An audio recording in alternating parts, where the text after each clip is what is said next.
Alhamdulillah, bersyukur kehadirat Allah Tuhan semesta alam, yang mana sampai dengan saat ini kita masih diberikan dua nikmat yang kebanyakan kita tertidur di dalamnya, yaitu nikmat sehat dan nikmat sempat, sehingga kita bisa mengikuti kajian di Kamis sore ini bersama Ustaz Dr. Ahmad Tajudin Arafat MSI dengan temanya Tafsir Al-Quran.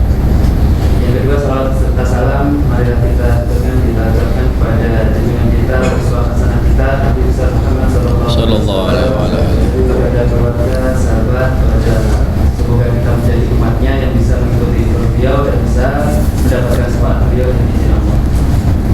Yang ketiga, untuk sore ini di tanggal 10 Safar 1443, untuk tidak berlama-lama lagi, marilah kita awali kajian kita pada sore hari ini dengan membaca bersama-sama. Bismillahirrahmanirrahim. Kepada Ustaz, silakan.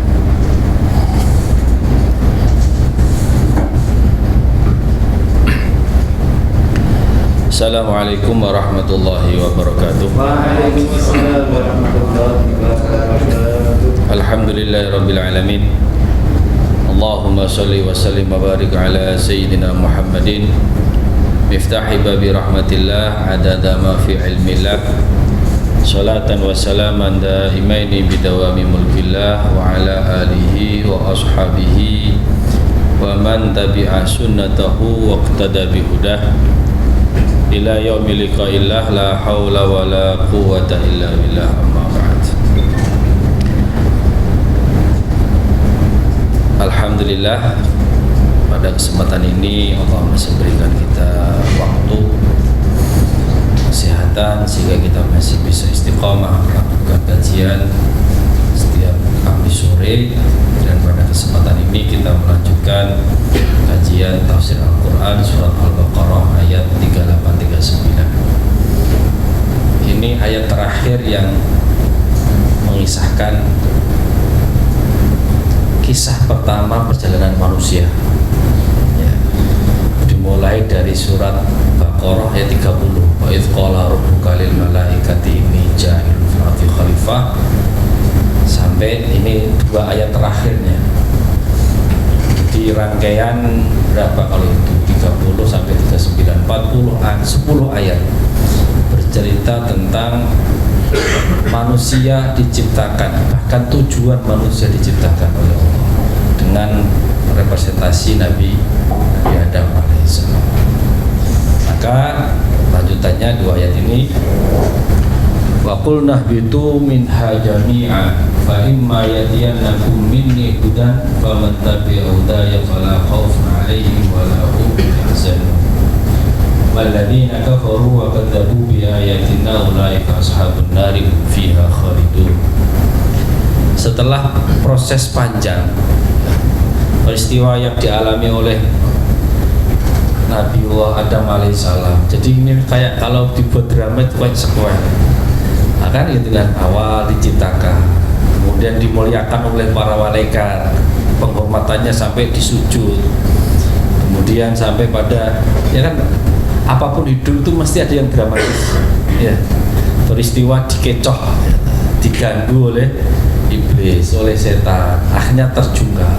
Tetapi semuanya itu pasti akan kembali pada happy ending. Allah mengampuni, fatalaqa Adam min rabbih fataba alaihi, itu kan Allah kemudian mengampuni Nabiullah Adam. Akhirnya setelah itu kemudian ada pesan khusus yang ingin Allah sampaikan dalam penggalan akhir cerita ini. Jadi dua ayat ini itu ayat penggalan tentang titipan wasiat Allah kepada manusia. Intinya gini, setelah kalian menikmati hidup itu gitu kan, kalian dilahirkan, orang semuanya riang gembira, tapi ada satu orang pasti gak suka gitu kan.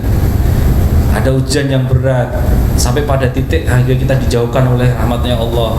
Kita kemudian minta pertolongan dengan Allah, minta maghfirah kepada Allah, Allah ampuni semua kesalahan kita. Maka titik ini kemudian Allah mengajarkan kepada kita, belajarlah dari cerita Adam ini tentang dua ayat yang terakhir ini. Yang pertama, Allah menyatakan, kami berfirman, turunlah kamu semua dari surga. Lalu jika benar-benar datang petunjukku kepadamu, siapa saja yang mengikuti petunjukku tidak ada rasa takut yang menimpa mereka, dan mereka pun tidak bersedih hati.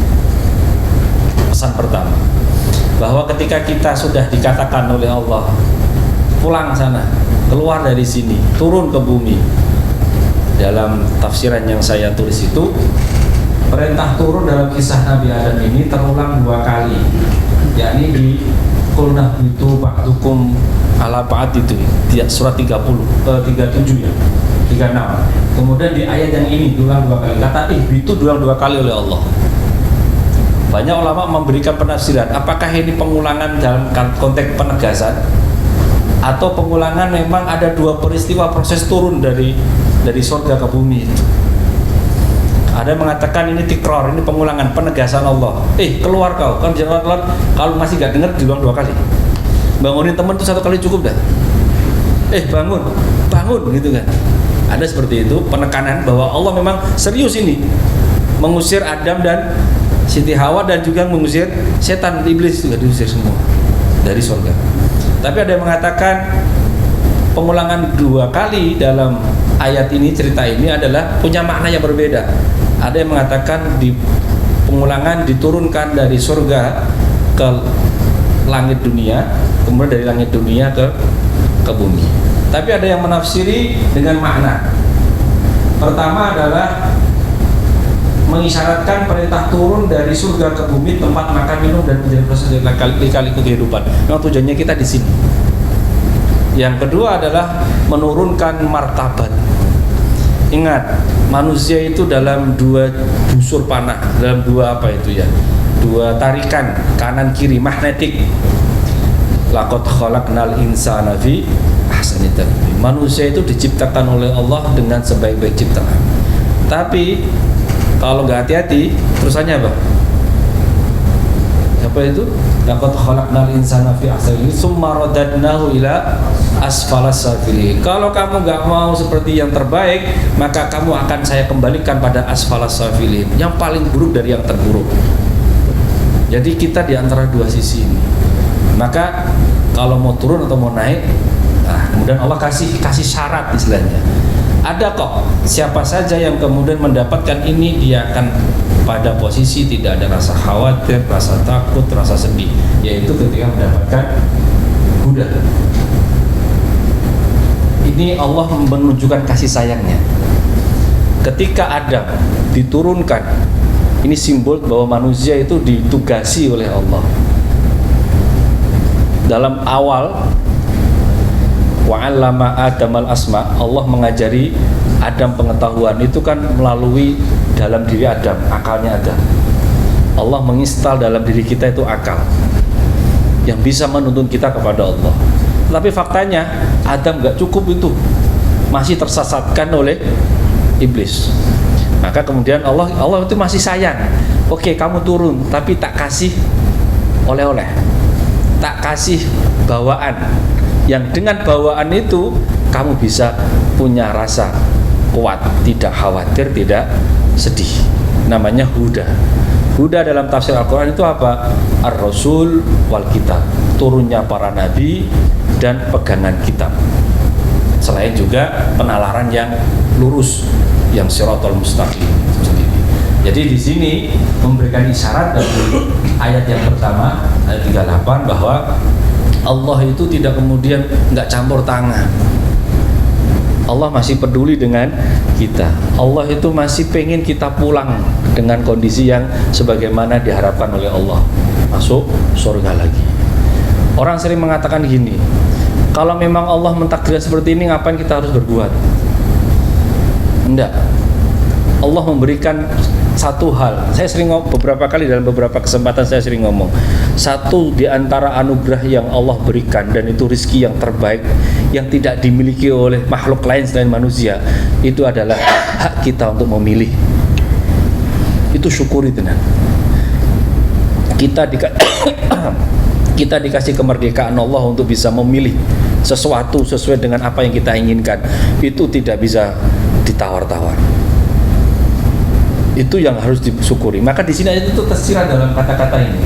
Faman tabi'a hudaya. Siapa saja yang mau mengikuti petunjukku, itu dipaksa apa sukarela? Dipaksa apa sukarela? Sukarela. Bahwa Allah terbuka kepada siapapun yang pengen memasuki jalan hidayahnya. Tidak ada paksaan di situ. Bahkan ada yang mau nggak mau lewat situ, is okay, tidak apa-apa. Kalau memang surga neraka itu diciptakan karena takdir dan kita diputuskan karena takdir Allah dalam artian ya kita itu, apa gunanya surga neraka? Kalau memang kita sudah sebaik-baiknya amal kita akhirnya toh masuk neraka, atau seburuk-buruknya kita toh akhirnya nikmati di surga. Nggak ada signifikansinya, nggak ada pentingnya. Maka Allah kemudian siapa saja yang mau mengikuti petunjukku, dari siapa? Ya dari keturunanmu Adam itu. Faman tabi'a hudaya fala khaufun 'alaihim wa lahum yahzanun. Kemudian ayat nomor 39, walladzina kafaru wa kadzabu bi ayatina ulaika ashabun nar khalidun. Dan sementara itu orang-orang yang mengingkari dan mendustakan ayat-ayat kami, mereka itulah penghuni neraka, mereka kekal di dalamnya. Gambaran dari penjelasan, gambaran dari dua ayat ini ada beberapa penjelasan. Pertama, satu tadi sudah sampaikan. Yang kedua adalah hidayah atau huda adalah kata lain dari petunjuk Allah yang didatangkan untuk manusia melalui penyampaian kitab suci, risalah para nabi, teladan para nabi, dan penalaran atau akal yang lurus, akal yang siratal mustaqim. Tujuannya apa? Agar menjadi bimbingan dan keteladanan, lentera bagi kehidupan manusia di dunia ini. Kemudian takut itu apa? Takut itu digambar oleh para mufasir adalah kegundahan hati, kegoncangan hati yang didasari oleh hal-hal yang belum terjadi. Khawatir. Itu apa namanya kalau dalam apa ya? Jadi selalu apa istilahnya itu? Pikirannya itu terbayang-bayang, terlalu banyak ketakutan masa depan. Itu namanya khauf. Ketakutan masa depan. Kalau huzn, rasa sedih, itu apa? Kegelisahan hati yang muncul dari sesuatu yang sudah terjadi di masa lampau. Coba hidup kalau seperti itu, terbayang-bayang masa lalu dan tertakut-takuti oleh masa depan. Nyaman dah hidup. Teknologi itu kadang itu perkembangan teknologi itu nakut-nakuti apa malah bikin nyantai tuh. Takut ketinggalan zaman. Nggak ada, kamu nggak mungkin ditinggal. Kalau tinggal zaman selesai kamu. Zaman pasti akan bersama dengan kita, nggak mungkin tidak. Ya kan? Zaman yang paling penting bagi kita ya sekarang yang kita nikmati ini. Mikirin nanti ngapain? Jadi di sini ada dua konsep dalam beragama. Jadi orang beragama itu jangan kagetan. Ya, ojo kagetan. Kagetan itu apa sih? Seakan-akan kita itu nanti kelihatan jelek, kelihatan khawatir dan seterusnya. Dengan apa yang kita hadapi belum tentu itu. Dan juga jangan takut. Jadi maka Allah itu dalam konteks rasa sedih itu Allah mengatakan qul ya ibadiyalladzina asrafu ala anfusihim. Wahai hamba-hambaku yang berlebih-lebihan terhadap dirinya, over, suka maksiat, suka nggak bisa kontrol diri, la taqnatu mir rahmatillah. Jangan putus asa dengan rahmatnya Allah. Untuk apa? Agar kau tidak sedih dengan prasangka jelek dirimu. Optimis saja ke depan, tapi jangan terlalu maju. Nanti khawatirnya malah berlebihan. Contohnya kekhawatiran yang dikhawatirkan seperti ayat ini, la taqtulu auladakum khasyata imlaq. Jangan kau bunuh keluargamu, anak-anakmu hanya takut nggak bisa makan. Kekhawatiran yang berlebihan. Memang yang kamu yang ngasih makan, Allah yang ngasih makan. Problemnya bukan soal makannya, ekspektasi makanmu itu yang bikin khawatir orang. Soal cukup nggak cukup itu bukan soal materinya, benar dah. Jenengan gaji berapa? Cukup dah. bukan soal enggak atau tidak. Ukurannya adalah gini, kalau itu melampaui ekspektasi dirimu, maka itu pasti akan khawatir, stres. Agama itu punya klasifikasi kebutuhan dari yang primer, sekunder, sama tersier. Kalau titik orientasi diri kita itu pada aspek primer dan sedikit sekunder, karena sekunder ini untuk support primer kan, insya Allah ketakutan masa depan itu tidak ada. Tidak ada, nyaman-nyaman aja. Kita takut tuh karena apa? Kadang orientasi kebutuhan kita itu yang tersier itu. Kalau nggak HP-nya baru nggak keren, kalau nggak ini nggak keren. Ketakutan-ketakutan yang sifatnya dibangun sendiri karena peduli pada kebutuhan yang itu belum pada level pokoknya. Nyoba kalau hidupnya sementing HP urip, kebutuhannya untuk bisa komunikasi atau sekedar hanya macam-macaman sesuai dengan kelas saya gitu. Tidak neko-neko. Kira-kira stres deh. Nah, kenapa banyak orang kemudian berimajinasi tentang masa depan dan akhirnya jatuh pada ketakutan? Karena mereka fokus kebutuhannya itu tidak pada aspek yang primer dan sekunder, tapi yang ya tadi aksesoris itu dianggap paling sempurna daripada yang lainnya. Maka dalam bahasa agama namanya tulul amal itu tidak boleh. Cita-cita boleh, tapi kalau cita-cita di siang bolong itu yang nggak boleh. Logikanya itu orang kalau terlalu tinggi cita-citanya tapi tidak dipupuk prosesnya dari bawah, kalau jatuh itu sangat sakit. Itu yang harus dipahami. Oke. Kemudian takut sudah tadi dijelaskan itu. Ibnu Asy'ab mengatakan gini, khauf adalah tidak mengharapkan datangnya suatu perkara yang tidak disukai di masa depan. Huzn, emosi adalah rasa emosi atau hancurnya jiwa sebab akibat dari terjadinya perkara yang tidak diharapkan di masa lalu akan muncul kembali di masa depan. Hidup itu tapi pertanyaan sekarang adalah apa mungkin orang tidak pernah sedih sama tidak pernah takut? Nggak mungkin, itu manusiawi. Manusia itu punya rasa takut dan punya rasa sedih. Nah, kalau nggak ada takut, nggak ada sedih, iman kita nggak berkembang, nggak fluktuatif, nggak dinamis. Tapi setidaknya ketika kita punya agama, kita punya petunjuk dari Allah, ketakutan itu akan wajar, jatuh pada kewajaran gitu loh, nggak sampai kemudian over. Kesedihan juga tidak sampai pada penderitaan yang berlebih. Jadi boleh sedih itu boleh, takut itu boleh. Maka ada beberapa tokoh itu mengatakan gini, perkembangan zaman, teknologi dan apapun itu tidak akan bisa menghapus agama. Bahkan buktinya sekarang malah agama sangat dibutuhkan oleh orang-orang modern. Ternyata apa? Ternyata ada satu aspek yang tidak bisa diselesaikan oleh teknologi dan perkembangan zaman. Apa? Orang masih sedih juga. Orang masih stres ya. Orang masih pada butuh pegangan untuk dia bisa kuat dalam menjalani kehidupan. Teknologi bisa menjamin itu enggak? Enggak. Maka teknologi kemudian ada yang kosong dan itu diisi oleh agama. Selama masih ada orang sedih, masih ada orang menangis, masih ada orang butuh pegangan hidup dan seterusnya, selama itulah agama masih dibutuhkan. Maka nggak ada kata bahwa teknologi telah menghilangkan atau membumikan agama, nggak ada. Faktanya nggak ada. Agama apapun itu dalam artian itu. Karena apa? Karena manusia masih sedih, masih stres dan seterusnya. Nah, peristiwa-peristiwa itu saya kira kita bisa belajar. Orang nyuwun sewu, cerita-cerita orang di Jepang dimanapun, orang mudah bunuh diri. Karena apa? Karena ketakutan masa depan yang berlebih. Ya.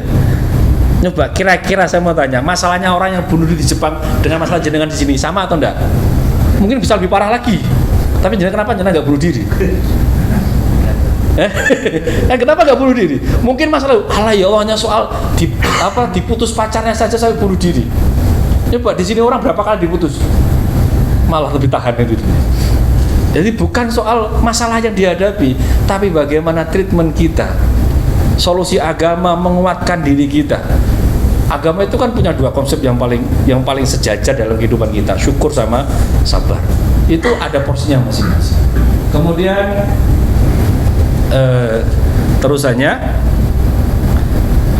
tiadanya rasa takut dan rasa sedih ini merupakan indikasi dari ciri khas para kekasih Allah. Lah kata la khaufun alaihim walahum yahzanun itu identik di Quran, itu diulang beberapa kali. Pengulang kata khaufun dan kata yahzanun beriringan. Gambaran tentang apa? Gambaran orang-orang yang kuat dalam beragama, gambaran orang-orang yang patuh dalam beragama, gambaran orang-orang yang mengatakan bahwa hanya Allah lah Tuhan kami. Jadi di titik tertentu jenengan itu, dalam titik tertentu jenengan itu punya potensi jadi walinya Allah. Karena apa? Ketika jenengan punya rasa takut, Anda lari ke Allah. Ketika Anda punya rasa sedih, Anda lari ke Allah. Jadi disyukuri meskipun belum sempurna banget ya. Coba kalau jenengan lagi stres, lagi bokek, kira-kira kalau mau baca Quran itu khusyuk dah, sholat malam dah, masih mending larinya ke sana itu. Jadi jenengan itu masih sayang sama Allah daripada lari kemana-mana yang nggak jelas itu. Meskipun elingnya Gusti Allah hanya dalam momen seperti itu, nggak apa-apa daripada nggak ingat sama sekali. Intinya apa? Allah masih menyapa kita. Orang tua dulu itu maka ketika orang-orang tua dulu ditanya kenapa sakit itu, malah dia menikmati sakitnya. Karena apa? Dengan sakit itu dia sedang berinteraksi, berunus itu apa ya? Berintim istilahnya, nyaman dengan kehadiran Allah Subhanahu Wa Taala. Kemudian, nah ini soal kekekalan orang kafir itu kan ayatnya kan digambarkan dengan dua sifat ya. Dalam surat 39 itu, walladzina kafaru wa kadzabu, kafir dan sekaligus mendustakan. Karena faktanya jujur saja, kalau dalam membaca sejarah, orang-orang kafir Quraisy itu percaya betul dengan apa yang Muhammad ucapkan. Bukan karena Muhammad jadi nabi, karena Nabi Muhammad sebelum jadi nabi itu nggak pernah bohong. Ini kehebatannya Allah mendesain Nabi Muhammad menjadi nabi itu karena sudah sebelum jadi nabi, julukan Al-Amin sudah menempel umur 35 tahun atau bahkan ada yang mengatakan umur 25 tahun. Jadi orang sudah kadung percaya banget bahwa yang namanya Muhammad itu satu, nggak pernah bohong, perilakunya pasti baik. Nah, pertanyaan sekarang adalah kenapa kok ujuk-ujuk ketika Nabi Muhammad diangkat menjadi Rasul ya umur 40 tahun, orang-orang yang dulunya itu percaya betul sekarang nggak mau beriman? Jawaban mereka apa? Bukan soal Muhammadnya, kita jaim. Saya yakin bahwa apa yang dikatakan Nabi Muhammad itu pasti benarnya. Dia nggak pernah bohong dalam catatan sejarah kehidupannya. Tapi mosok saya yang kemudian pindah agama sejajar dengan apa yang ada dalam dinamika masyarakat muslim saat itu. Tidak ada kelas. Contoh yang konkret bahwa orang yang beriman, orang yang kufur itu juga tidak orang yang kufur itu ada juga yang mengimani dalam artian tidak mendustakan apa yang dikatakan oleh Muhammad adalah Abu Thalib. Abu Thalib kenal betul Nabi Muhammad, lihat ponakannya. Iman enggak? Mendustakan apa yang katakan oleh Muhammad enggak? Enggak. Alasan Abu Thalib bertahan dengan agamanya sebelumnya, keyakinannya kenapa? Karena ini adalah agama leluhur kami, gitu alasannya. Bukan karena Muhammad bohong, bukan Muhammad itu pendusta atau kahin, dukun dan seterusnya, enggak. Saya percaya omonganmu baik, saya percaya firman Allah itu turun dalam lisanmu dan seterusnya. Tapi aku tak nyekel agama ini keluargaku, gitu aja alasannya. Beda dengan alasan-alasan yang dibuat oleh Abu Jahal saat itu, Abu Lahab. Muhammad itu pembohong, kahin, dukun, apalagi orang gila, buat penyihir, banyak itu. Itu kan orang-orang yang ingin menutupi kebenaran itu. Jadi kekekalan mereka di neraka itu bukan murni karena kekafirannya, tapi juga ada keangkuhan mendustakannya karena dia tahu bahwa itu benar tapi tidak mau mengimani. Maka itu dalam bahasa agama juga kategori namanya kafir. Kafir itu dari kata kafaro yang artinya menutupi sesuatu. Nanti penjelasannya bisa lebih detail dari sekedar itu. Oke, kesimpulan terakhir. Nah, soal kekekalan gini, kata Khalidin, kata Khalid itu beda dengan kata abad, beda dengan kata qadim. Jadi kemudian, kalau kekal itu selama-lamanya. Enggak, Khalidin itu kekal, kekekalannya masih terikat dengan kehendak Allah. Paham enggak? Surga neraka itu kekal, tapi kekekalannya masih terikat dengan kehendak Allah. Beda dengan sifat qadimnya Allah, kekalnya Allah. Itu tidak terikat dengan apapun. Tapi kalau surga neraka kekal, dalam artian ya lama di sana gitulah dalam bahasa kita. Kalau Allah mengatakan sudah selesai masuk surga semua, ya terserah Allah, maka otomatis neraka akan hancur gitu. Tapi Allah membuat sunnah yang tidak bisa dirubah. Jadi kata Khalid itu kekekalan dalam artian lama sekali, awet lah orang Jawa bilangnya itu, nggak pernah pindah-pindah, itu kekal Khalidin di orang. Ini nggak pernah dimutasi sama sekali hidupnya itu. Sejak diangkat SK-nya sampai sekarang nggak pernah mutasi, namanya Khalidin itu. Karena disepakati untuk dia tetap di sana, itu namanya Khalid. Jadi orang seperti itu namanya orang yang abadi namanya itu, permanen nggak kemana-mana itu namanya. Beda kalau yang abad itu terikat dengan waktu dunia kalau abad itu. Kalau Khalid waktu yang dimensinya di akhirat.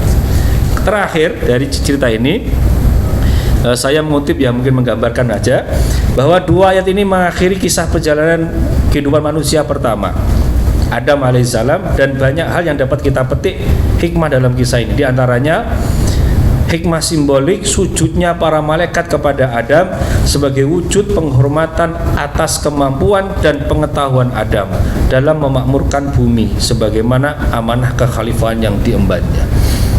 Jadi jenengan itu lebih keren daripada malaikat. Kalau jenengan yakin keturunannya Nabi Adam, tapi gak usah tes DNA ya, gak usah tes DNA. Kalau jenengan yakin bagian dari kewarisan intelektual Adam, maka jenengan itu istimewa.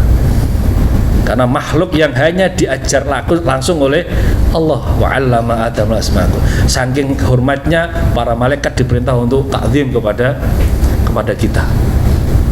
Yang kedua, setan adalah lambang kejahatan dan keengganannya untuk bersujud hormat kepada Adam mengisyaratkan bahwa kejahatan akan selalu ada di pentas kehidupan dunia ini serta akan selalu bertarung dengan kebaikan. Itu sunnahnya seperti itu. Jadi jangan merasa orang yang bebas dari fitnah, nggak mungkin. Jangan merasa kamu nggak punya musuh, nggak mungkin. Jadi biasa aja. Kalau ada orang nggak suka, jadi saya masih manusia kalau gitu aja. Yang repot tuh kalau semuanya merasa temannya jenengan sedoyo, itu malah bahaya nih. Kan paling musuh dalam selimut ya. Jadi kalau ada yang nggak suka jenengan, saya masih manusiawi, jadi saya masih manusia. Dalam ayat ini menggambarkan bahwa Allah ingin mengatakan bahwa kamu diciptakan sebagaimana Adam diutus oleh Allah ke bumi ini, itu tidak sia-sia. Afa hasiban nasu annama khalaqnakum abatha wa annakum ilaina la turja'un. Jangan kau punya asumsi. Orang itu punya asumsi, punya anggapan bahwa manusia itu diciptakan sia-sia, nggak ada gunanya. Alah, apa hidup ini? Kayaknya gitu. Itu mesti lagi stres itu aja. Nggak mungkin normal ngomong seperti itu. Karena dia sedang mencari titik tujuan kehidupannya. Dan jangan punya prasangka bahwa kamu tidak akan pulang. Kamu pasti akan pulang. Nah, Allah itu mengatakan gini, sudah kamu jalan-jalan dulu. Makanya kan konsepnya jalan-jalan kita di sini nih. Tak kasih Buddha, tak kasih hidayah, tak kasih kitab, tak kasih rasul, tak kasih pikiran yang lurus, pikiran yang sehat. Semuanya itu agar kamu hidupnya tidak sia-sia. Agar kamu nanti ketika pulang ke rumahmu jangan mampir ke tetanggamu gitu. Tetangga kita neraka kan, pulangnya kan jangan sampai salah alamat. Pulangnya kemana? Pulangnya ke surga, sebagaimana ya pulangnya Nabiullah Adam alaihissalam dan seterusnya. Saya kira itu petikan kisah perjalanan 10 ayat dari kisah Nabi Adam alaihissalam. Saya kira itu, terima kasih. Wa ma taufiqun illa billah. Afu minkum, wassalamualaikum warahmatullahi wabarakatuh.